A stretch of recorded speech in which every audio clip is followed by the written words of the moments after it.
cold outside today, so figured today would be a good day for chili. Here I've got 5 pounds of November venison. Started it to brown. I do it on a low heat. And to make my chili, I add spice during the browning and during the chili making. So, start off with half a cup of chili powder. I'm going to add all of this to my browning meat. I use 1/3 cup of long-term storage dehydrated onions. These are very familiar to like McDonald's onions they use. Delicious for cooking. I use 1/2 tablespoon of ground sea salt. Generally I use non-powdered garlic, but we ran out and we bought a large jar of it, and with my beautiful bride at work I've been able to find it. So today I'm going to use the old standby of 2 tablespoons of garlic powder. Alright, I'm going to add all this in, mix it up. Another device here that's kind of our own design. I took a kid's plastic cup, cut the bottom out of it, and that's what I use to mix the meat around in the cooking process. Just going to add these spices in.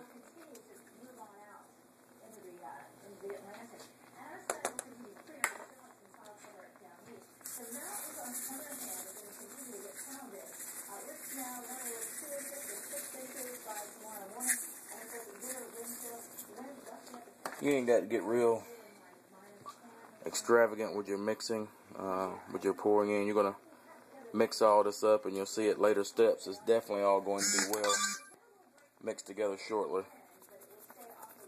The only spice that I do not add in at this time is my hot pepper.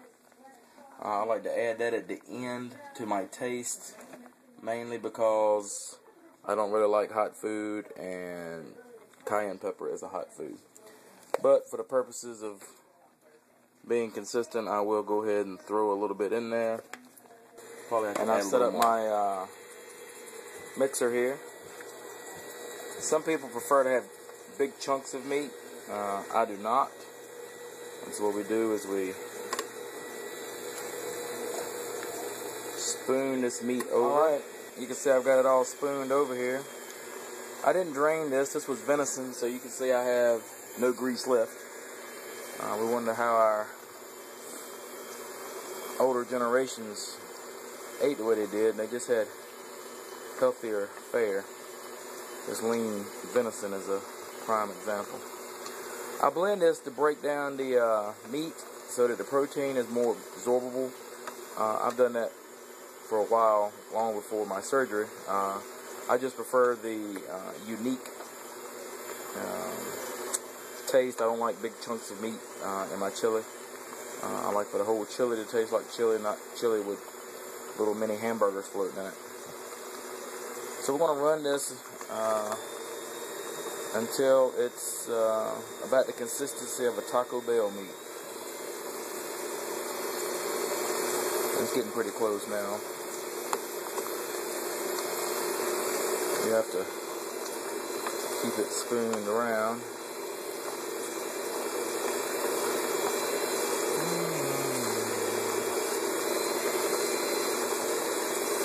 Alright, now that my meat is brown,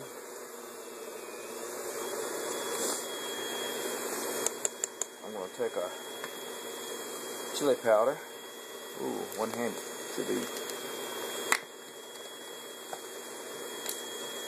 I'm going to add 1/3 cup of chili powder into this. And we're not done with chili powder yet either. A lot of people I send my recipe to, they're like, wow, you use a lot of chili powder. Well, at the end of the day, I'm making chili, so. And I'm making, about 10 pounds of chili. So, alright, let me see if I can finish getting this mixed here. And all I'm doing is making sure that chili powder. Okay, I changed devices to my chili cooker. Got it plugged in. Going to turn it to 125. I've got to add all the components to make the chili now. So I'm going to start off with 30 ounces of tomato sauce, just all natural. I like organic tomato sauce. I'm going to pour that right in. That's going to be too thick by the time we're done. So add about 15 ounces of water in there with that. Before I add anything else, I stir that water in to get that the consistency I want it. And guess what? It's not there. So I'm going to add about 15 more ounces of water.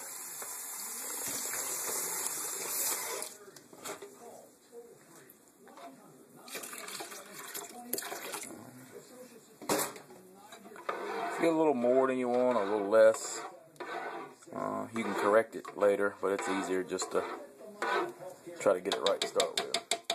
Alright, over here I've got 2 pounds of beans El Negro and kidney beans. If you like an earthy, tasty chili, then you won't want to drain these after you boil them or when you open the can. I like a chili tasting chili. So as you can see by the water dripping there, my beans have been well drained. I put in the kidney beans first.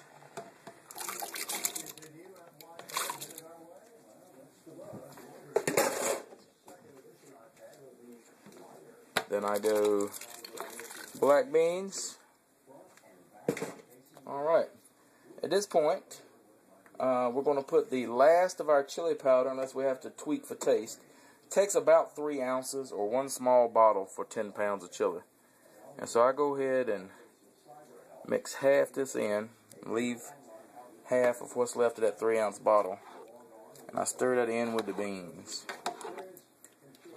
You want to make sure all your mixing is done well. Another third of a cup of dehydrated onions. I mix those in. They give a great taste, and they also help thicken up the chili as they absorb out of there. Alright, now we're going to start spooning our meat in.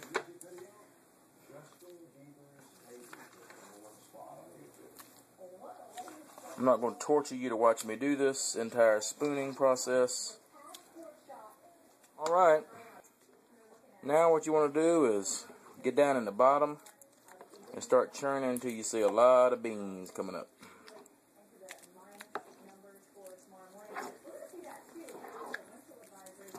You can see this, I make a very meaty chili. Some chilies are very watery. I like watery chili. That's soup. That's another video. That's another day. Alright. And once you have the beans all mixed in, you're going to take the remainder of that chili powder. Again, that's about 3 ounces.